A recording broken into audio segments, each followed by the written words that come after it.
Are we ready?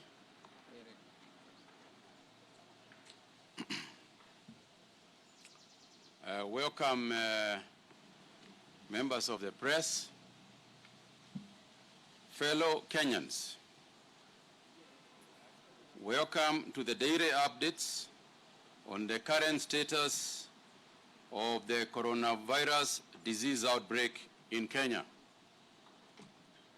Yesterday, we embarked on mass testing for the 2,050 people who are currently in mandatory quarantine in various hotels and designated government facilities.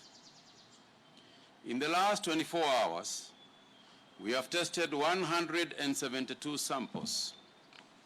Out of this number, a total of 84 samples from quarantined guests have been analyzed. We have received confirmation of one person who have tested positive for the coronavirus disease. Apart from those in mandatory quarantine, we have also tested an additional 88 samples of close contacts of the 42 confirmed cases. Out of this number, we have received confirmation of 6 patients who have tested positive for the coronavirus disease,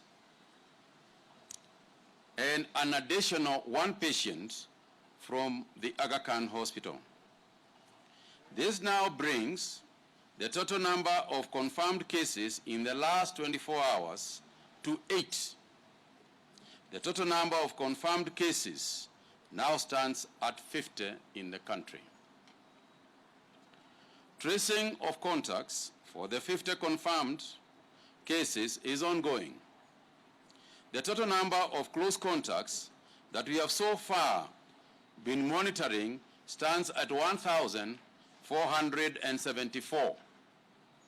Out of this number, 231 have been discharged after completing the mandatory 14-day follow-up period. Currently, our teams are monitoring 1,211 close contacts. The 8 cases are now spread out in various counties in the country. Kitui now has 1 case. Nairobi County has 6 new cases, while Mombasa 1. This now puts Nairobi County at 34 cases of those who have so far tested positive, followed by Kilifi at 6, Mombasa at 3, Kajiado and Kwale 1 each, with now the Kitui 1. Out of the 44 cases, 26 are male, while 18 are female.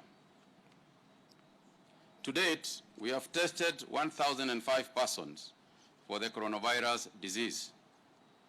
From the above data, it is evident that the virus is now being spread through community transmission.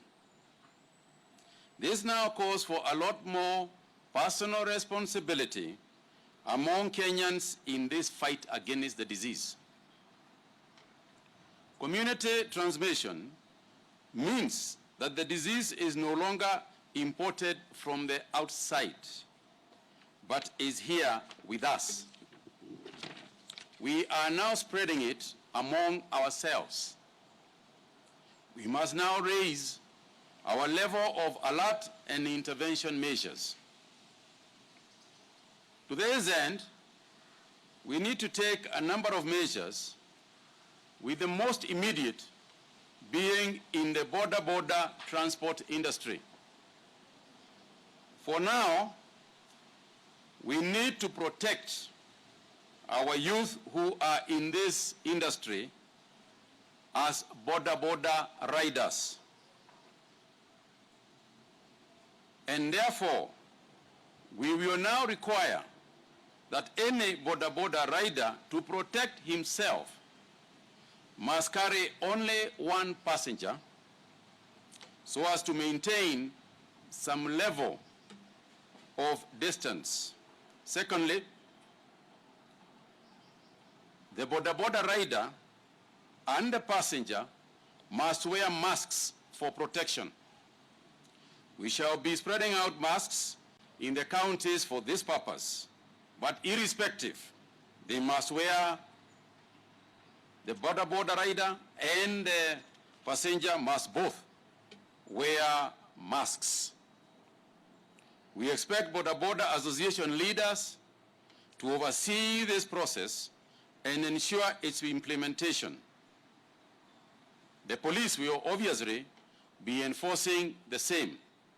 Having said that, let me repeat that we are doing so to protect both the boda riders, and you can imagine how many people a boda rider has behind him for per day, and they have no idea who has got the virus and who hasn't. This is a measure so that that business can continue if it continues to follow the rules. Following the imposition of the curfew in our country, we are now urging the employers to release their employees at 4 p.m. from the workstations. This will enable people to be able to make travel arrangements to their houses before 7 p.m., which is the curfew time. Further, we are giving an advisory that we are encouraging those who stay in Nairobi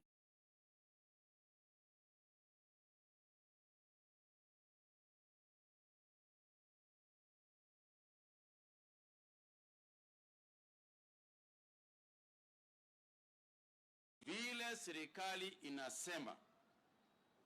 Tufuate vile serikali inasema. Nimesema ya kwamba wale watu ambao wako Nairobi, watu wakaaji wa Nairobi, sasa tunamsihi mkae Nairobi. Msianze kutembea, msiende popote. Msiende Ushago, msiende kutembea Mombasa ama pahali pengine, kwa sababu sana sana kwanza Ushago, huko ndio kina mama wanakaa, wazee ndio wanakaa, na hivi virusi inaonyesha ya kwamba mzee akiipata kupona ni ngumu, sio kama vijana. Kwa hivyo sisi wale ambao ni vijana, mkiwa hamtaki kuua wale wazee, basi kaeni hapa Nairobi. Msiende huko nyumbani mpaka siku hizi ziishe, tuone vile hii virusi inaenea. Asanteni sana. Question? Yes.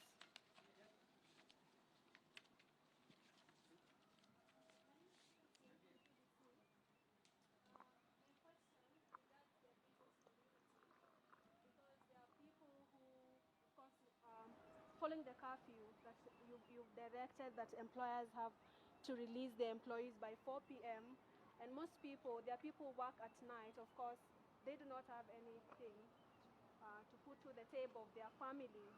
So probably, because it's at the end of the month, some people have been asking whether you're going to ask landlords not to ask for rent, and also the issue of food for people who work at night or who completely cannot work right now during the curfew.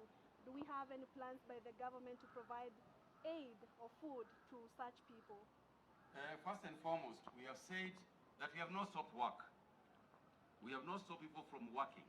Let's start from there. Because if you are on a night shift, you should be able to go to night shifts. If you are on a day shift, you should be able to go on a day shift.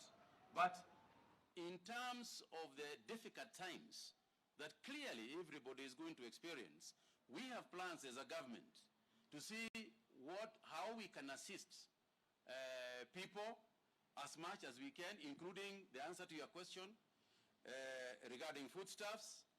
But what we would like to urge is also communities. The business community has already volunteered to do to take over some of the issues that you have said. In fact, even providing food in certain cases. But what we are also asking is let our communities work together for a change. Let people be together. Let's share what one has. I'm also asking the employers, please do not withhold people's salaries, people's wages, just because of the situation that currently exists. And for clarification, the 4 p.m. departure is not to say that you start reducing people's pay or people's salaries. It is simply to allow them to leave a bit earlier. Some of the people that we are dealing with have helped employers for many, many years. It is time also for employers to support them the way that employees have also supported these companies. So it's time to give. This is a time to give. It's a time to sacrifice. And we all should, and we all must. And further, for further clarification, yesterday, when we were talking about the number of cases that we had, one of the people that we announced, we said that was an American, but it has further been clarified that the person had actually traveled to America, but was not an American, and that is regretted.